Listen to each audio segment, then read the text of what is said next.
구글이라는 서비스가 있는데 이길 수 있겠냐. 첫 고객 확보하는 게 좀 힘들었어요. 대출부터 시작해서 신용카드 긁어올 수 있는 현금을 다 긁어와서 이렇게 했었죠.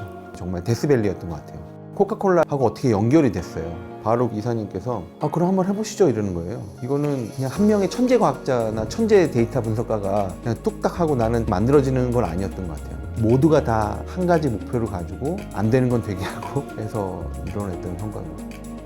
안녕하세요. 저희는 고객의 다음 행동을 예측하는 분석 솔루션인 스피어 애널리틱을 개발하고 운영하고 있는 주식회사 텐디의 김찬웅이라고 합니다. 스피어 애널리틱이 하는 역할은 어떤 특정 고객군이 이탈할 가능성이 높아진다라고 하면은 뭔가 액션을 취하라고 워닝을 드리거나 구매할 가능성이 높은 고객들을 따로 추출해서 해당 고객들한테 판매를 촉진시킬 수 있는 액션을 취하게 해드리고, 우리 회사의 매출을 예측하는 그런 엔진들을 이제 커스텀하게 개발을 해서 데이터를 기반으로 우리 회사의 미래 또는 고객 행동의 다음 행동을 예측하는 그런 예측 분석 엔진 솔루션을 제공하고 있는 회사입니다. 지금 현재 고객으로는 코카콜라, 현대카드, KBS, 롯데시네마, 세븐일레븐 등이 있습니다. 저는 원래 전공은 방송학을 했었고요. 당연히 방송국 PD가 돼야 되지 않을까? 이런 생각을 했죠. 근데 이제 방송국 입사를 준비하다 보니까 국어라든지 철학이라든지 준비할 게 너무 많은 거예요. 그래서 방송 PD가 되는 걸 포기했었고요. 그 다음에 제가 타겟팅했던 것은 이제 조금 더 창의적인 일을 할 수 있고 제 전공을 잘 살릴 수 있는 광고업을 선택했던 것 같아요.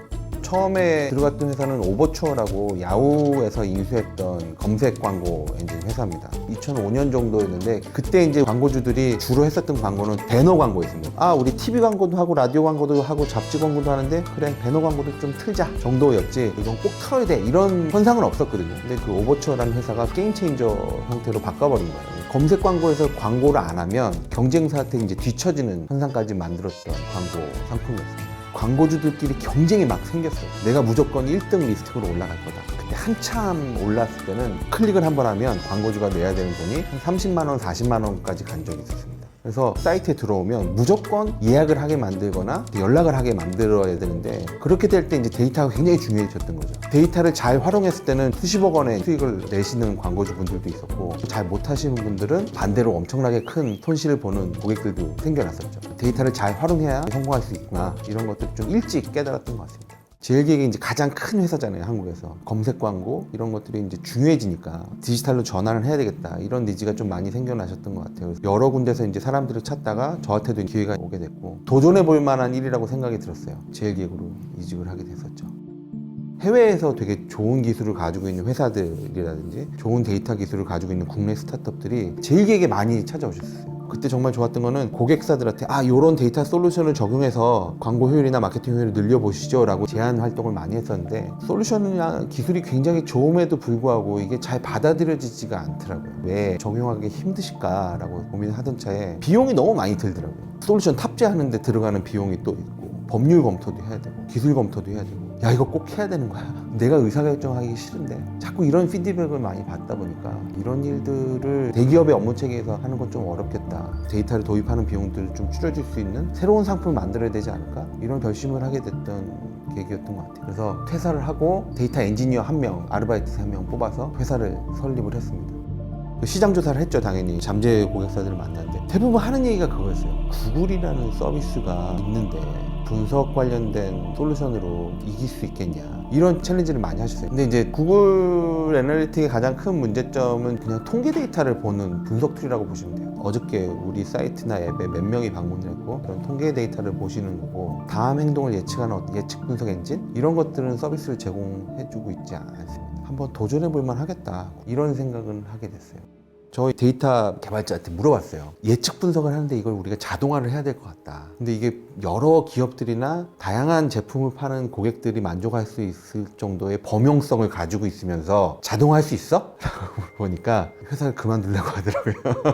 모르겠어요. 그때 무슨 확신이 있어서 한지 모르지만 그럼 일단 30%만 자동화해보자. 다 말고 일부만 자동화를 하는 식으로 해서 개발을 조금씩 끌고 갔던 것 같아요. 그래서 개발자분들이나 본인들이 처음에 생각했을 때 좀 부담스러워하거나 어려운 문제를 해결하라고 요청을 하면 힘들 것 같다, 잘 못할 것 같다, 안 되면 내가 다 책임져야 된다, 뭐 이런 생각이 드실 수도 있잖아요. 제가 책임을 같이 져주는 것들이 되게 중요했던 것 같아요. 처음부터 다 우리가 안 해도 되니까 일단 자그마한 것부터 일단은 먼저 한번 해보자. 그리고 그 책임 내가 같이 줄게. 필요한 게 뭐야? 데이터가 필요하면 오케이, 그러면 파일럿으로 할 수 있는 고객사 한번 찾아볼게. 그래서 아무것도 없지만 나가서 한번 해보시죠. 우리 이런 거 구상하고 있는데, 그런 모습을 좀 보여드렸더니 개발자분들도 부담을 좀 덜 느끼시고 약간 도전하는 자세로 같이 해주실 수 있었던 것 같아요.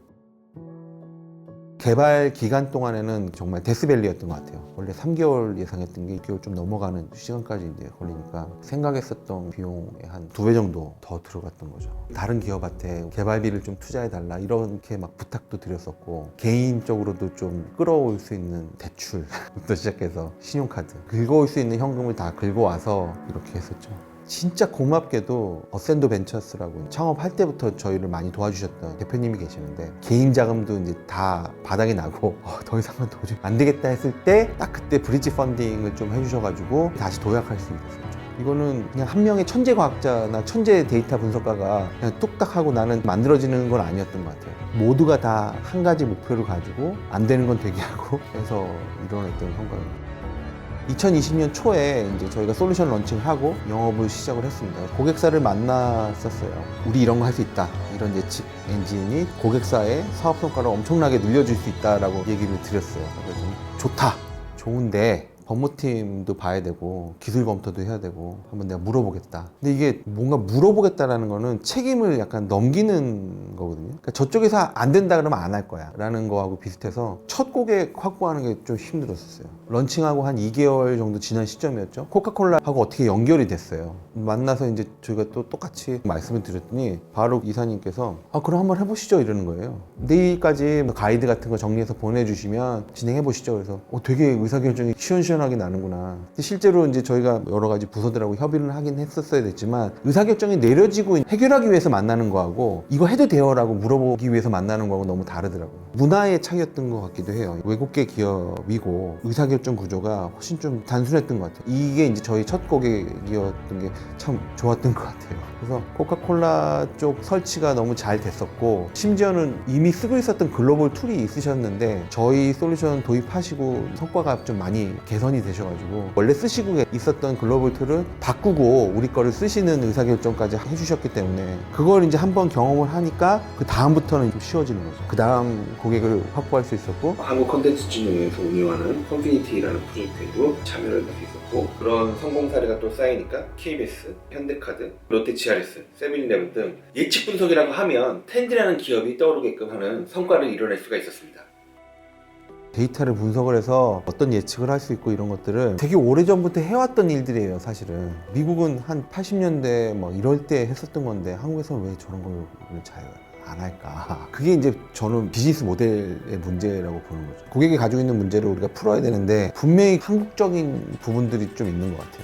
텐디의 비즈니스 모델이 시장에서 작동할 수 있었던 이유는 의사결정을 많이 줄여드렸던 것 같아요. 데이터 솔루션을 도입하는 데 있어서 가장 힘들었던 부분이 리스크 테이킹이에요. 내가 담당자인데 너무나 많은 비용이 들지 않으면 비즈니스 리스크는 테이킹할 수 있어요. 근데 이게 4억, 5억, 10억 이렇게 넘어가게 되면은 약간 직을 걸어야 되는 리스크가 커지는 거죠. 그렇게 되면 의사결정 내리기가 굉장히 어려워지는 구조를 가지고 있어요. 그리고 기술적인 리스크, 예측을 하는 엔진에 대한 것들을 해드리는데 솔루션을 뭐 5가지를 만약에 각기 다른 회사와 계약을 하고 그 기술적인 검토를 통해서 설치를 해야 된다. 기술적 리스크가 굉장히 커지죠. 법률적 리스크, 데이터가 막 나가야 되는 주체가 5군데가 돼버리면 법률적 리스크도 굉장히 커지기 때문에 하지 말라고 이제 하는 게 대부분이죠. 그래서 우리는 하나의 플랫폼으로 하나의 리스크만 질 수 있도록 줄이는 작업을 했던 거예요. 그리고 엔트리 비용이 싸요. 그래서 그게 시장에서 통했던 거 아닐까라는 생각이 듭니다.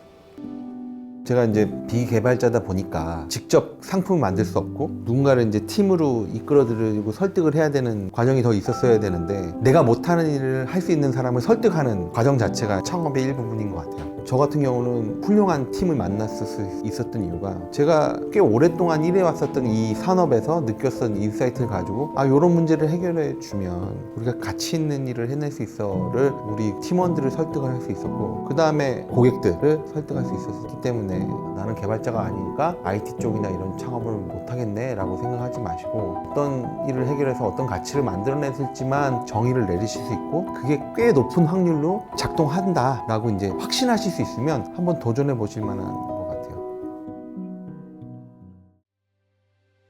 텐디가 솔루션을 2020년 초에 이제 런칭을 하고 너무 오래 걸리지 않은 속도로 코카콜라라든지 현대카드라든지 이런 기업들의 계약이 이루어졌고 1년이 되는 시점에서 재계약하는 비중이 한 70%가 넘어가기 때문에 굉장히 좀 고무적이라고 보고 있어요. 그래서 작년에 이제 우리가 기초를 다지는 일을 많이 했고 고객 사례를 만드는 게 집중을 했고 올해는 좀 도약을 하는 해가 될 것 같아요. 실제로 고객이 이 엔진을 가지고 수십억 몇백억 성공했습니다라고 해서 같이 막 연말에 샴페인을 터뜨릴 수 있는 이런 일을 만들어내려고 지금 하고 있어요. 그래서 텐디는 확실히 예측 관련해서는 1등 기업이 되자 이런 목표를 가지고 있어요.